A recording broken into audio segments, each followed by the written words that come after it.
আসসালামু আলাইকুম। আমি নাজনীন সুলতানা বলছি ব্রাহ্মণবাড়িয়া থেকে। কাছে এবং দূরে, দেশ এবং দেশের বাহিরে যে যেখান থেকে বসে আজকে আমার এই ব্লগ ভিডিওটি দেখছেন, আশা করি আল্লাহর অশেষ রহমতে সবাই অনেক বেশি ভালো আছেন। আলহামদুলিল্লাহ, আমিও ভালো আছি। ভাইয়া যখন প্রথমবার আমাদের বাড়িতে এসেছিল তখন এই ভিডিওগুলো করেছিলাম, কিন্তু সময় সুযোগের অভাবে আপনাদের সাথে শেয়ার করতে পারিনি। আজকে ওই ভিডিওগুলোই আপনাদের সাথে শেয়ার করছি। এখানে হচ্ছে আমার আম্মা নতুন জামাইকে আপ্যায়ন করার জন্য সকালবেলা নাস্তার মধ্যে অনেক পিঠা বানিয়েছে। আমার আম্মা, ফুফু, আমার মেঝো বোন অনেক কষ্ট করেছে। ব্রাহ্মণবাড়িয়ার জামাই বলে কথা, আর নতুন জামাইকে আপ্যায়ন করবে না তা কি হয়? এখানে হচ্ছে আমার আম্মা তেলের পিঠা, তারপরে হচ্ছে মেরা পিঠা, তারপরে হচ্ছে পাক্কন পিঠা, যেটাকে আমরা মুগ ডালের পাক্কন বলি, ওই পিঠাটা বানিয়ে নিয়েছিল। তারপরে হচ্ছে তেলের পিঠা ছিল, দুই বিরানি পিঠা ছিল আর কি, যেটাকে আমরা নকশি পিঠা বলি। আর সাথে তো মিষ্টি থাকবেই। তো সব কিছু হচ্ছে মিষ্টি জাতীয় খাবার হয়ে গিয়েছিল, তার জন্য কিন্তু আমি পরে হচ্ছে আবার এখানে চিকেন রোল বানিয়ে নিয়েছিলাম, কারণ সব কিছু মিষ্টি ভালো লাগবে না সকালবেলার নাস্তায়, তো একটু ঝাল ঝাল কিছু হলে ভালো লাগবে। তার জন্য কিন্তু এখানে আমি চিকেন রোল বানিয়ে নিয়েছিলাম। তো এই ছিল আজকে নতুন জামাইয়ের জন্য সকালের নাস্তায় সামান্য আয়োজন। ভাইয়া বারবার বলছিল যে আম্মু এত কষ্ট কেন করেছে, তোমরা কেন এত কষ্ট করেছো। আমার ফুফুকে তো বারবার বলতেছিল ভাইয়া যে আপনি কেন এত কষ্ট করেছেন, কারণ আমার ফুফু কিন্তু আমার আম্মাকে অনেক বেশি সাহায্য করেছে। মানে সবাই টুকটাক করে হচ্ছে নাস্তাগুলো বানিয়েছিল। হাতে হাতে কাজ করলে কিন্তু কোনো কাজেই অসম্ভব নয়। এর ফাঁকে আর কোনো ভিডিও করা হয়নি আমি আমার মতো ব্যস্ত হয়ে গিয়েছিলাম সারাদিন। চাটগাঁয়া তালতোবায়ার নতুন ধুলাবাই এসেছে ব্রাহ্মণবাড়িয়াতে, আর ব্রাহ্মণবাড়িয়া এলাকা ঘুরে দেখাবো না তা কি হয়? বিকেল গড়িয়ে সন্ধ্যা হয়ে গিয়েছে, তারপরও ভাবলাম না একটু ঘুরে আসি। আর কোথায় যাব এই অল্প সময়ে মাথায় আসছিল না। পরে চলে আসি আমাদের বিলে। এই জায়গাটা কিন্তু খুবই একটা ফেমাস জায়গা। এখানে নাকি রমজান মাসে অনেক দূর দূরান্ত থেকে মানুষ আসে ইফতার করতে, ইফতার পার্টি দেয় এখানে এসে। যা দেখেছি আর কি, বা যা শুনেছি। আমিও কিন্তু একা কোথাও যাই না বা বের হই না, কিন্তু সবার সাথে যখন আজকে এখানে এসেছি অনেক বেশি ভালো লাগছিল।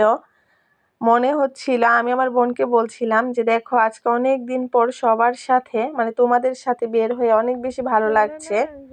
আর এইদিকে দেখেন আমার ভাগ্নি জেবামণি, সে কিন্তু আগে আগে হাঁটছে, আর তার 100টা প্রশ্নের উত্তর আমাকে দিতে হচ্ছিল। সে বলছিল এত সন্ধ্যা করে কেন এসেছ এখানে, এখন এসে আমরা তো কিছুই করতে পারবো না, ঘুরতে পারবো না। আর এই কথাটা ওর বলার কারণ ছিল, কারণ বারবার আমার আব্বা কল দিচ্ছিল যে তোমরা কোথায় গিয়েছো, সন্ধ্যা হয়ে গিয়েছে, তাড়াতাড়ি বাসায় আসো, বাসায় এসে নাস্তা করবে। সরিষা ক্ষেত কিন্তু আমার অনেক বেশি ভালো লাগে। আগে যখন ছোটবেলায় এরকম সরিষা ফুল হতো ক্ষেতের মধ্যে, আমি কিন্তু আমার আম্মার শাড়ি পরে মাঝে মাঝে আমাদের বাড়ির পাশে সরিষা ক্ষেতে আসতাম ছবি তুলতে। শুধু আমি না, আমার সমবয়সী অনেকেই আসতো। তো তাদের সাথে আসা হতো, কিন্তু আমার আম্মা পছন্দ করতো না, বলতো যে না এগুলো ঠিক না, অন্যের ক্ষেত নষ্ট করা। তো আমি বলতাম যে আমরা তো ক্ষেত নষ্ট করিনি। তো আজকে এখানে আসার পর শুধু ছোটবেলার কথা মনে পড়ছিল, মনে হচ্ছিল যে সেই মায়ের শাড়ি পরে এসে সরিষা ক্ষেতে ছবি তোলার কথা। ভাইও বারবার বলছিল ছবি তুলবা ভালো কথা, কিন্তু ক্ষেতের কোনো কিছু যেন নষ্ট না হয়, আবার ক্ষেতের মালিক এসে যেন আমাদেরকে বকাবকি না করে। তো আমি আবার দুষ্টামি করে ভাইয়াকে বলছিলাম হ্যাঁ আমরা তো পাগল, কি করব, আমরা তো ক্ষেত নষ্ট করব, আমরা তো কিছু বুঝি না, এগুলো বলে অনেক হাসাহাসি হচ্ছিল। আর এদিকে হচ্ছে আমার বোনের অবস্থা দেখেন। আমার বোন কিন্তু এখানে বসে গেছে ছবি তোলার জন্য, মানে তার দেবর অনেক সুন্দর সুন্দরভাবে ছবি তুলে দিচ্ছিল। তো সে কিন্তু এখানে বসে গেছে ছবি তোলার জন্য, সে পোজ দিচ্ছিল আর তার দেবর তাকে ছবি তুলে দিচ্ছিল। তো ভাইয়া আমাকে বলছিল দেখো তোমার বোনের অবস্থা, তোমার বোন ছবি তোলার জন্য কোথায় বসে গিয়েছে।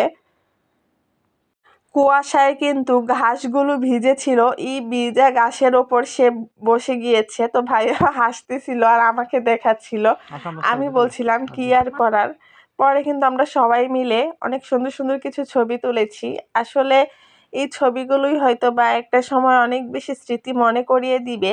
ছোটবেলায় যতই ছবি তুলেছি না কেন, ওই ছবিগুলো কিন্তু এখন আর আমাদের কাছে নেই। আর এখানে হচ্ছে ভাইয়া আপুকে কিছু ছবি তুলে দিচ্ছিল, আমার তালতো ভাই।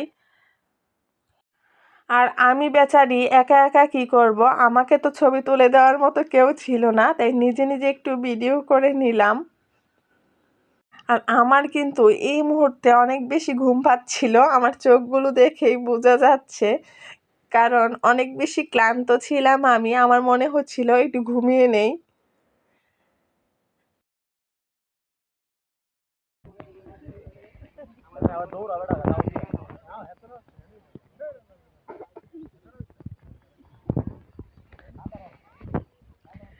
চলো না ঘুরে আসি। জেবা, আল্লাহ জেবা দেখলে মারবে মারবে, আসো আসো, চলো আমরা চলে যাই, চলো। জেবা,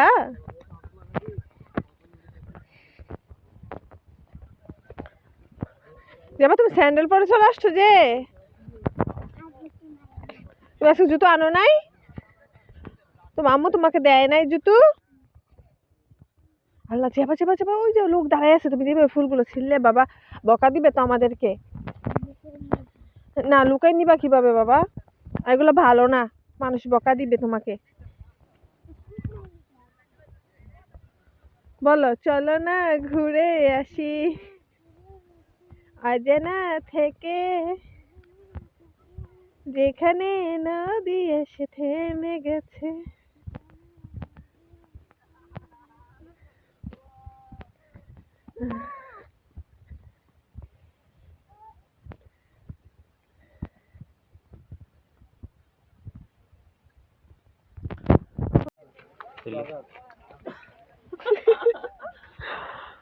আমি আমার ফেস নিয়ে নেই।